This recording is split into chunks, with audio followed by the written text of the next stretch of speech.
Hello, and welcome to Stanlando Soundwaves. I'm Jerry Evans, and this is Week 5, Day 22. We begin on page 37. Listen to these words from the 3rd chapter of Genesis, just 2 verses 6 and 7. When the women saw that the fruit of the tree was good for food and pleasing to the eye, and also desirable for gaining wisdom, she took some and ate it. She also gave her husband who was with her, and he ate it.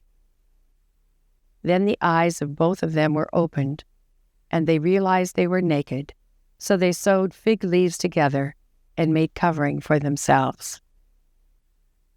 Let's reflect on these 7 questions. What does this passage say? What did this passage mean to its original audience? What does this passage tell us about God? What does this passage tell us about humanity? What does this passage demand of me? How does this passage change the way I relate to people?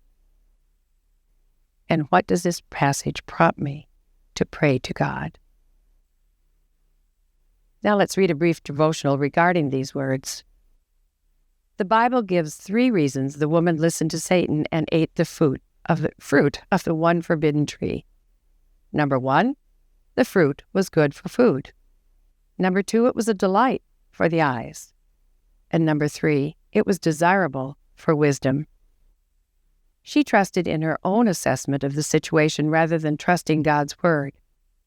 Adam, who was right there with her, followed her lead and ate of the fruit. Immediately, the first couple knew something was wrong, and they tried to cover up the implications of their sin. We all make the same mistake. Sin promises something we desire, and rather than obeying God and refusing sin, we trust our own desires to guide our actions. But as you and I know, both sin always overpromises and underdelivers.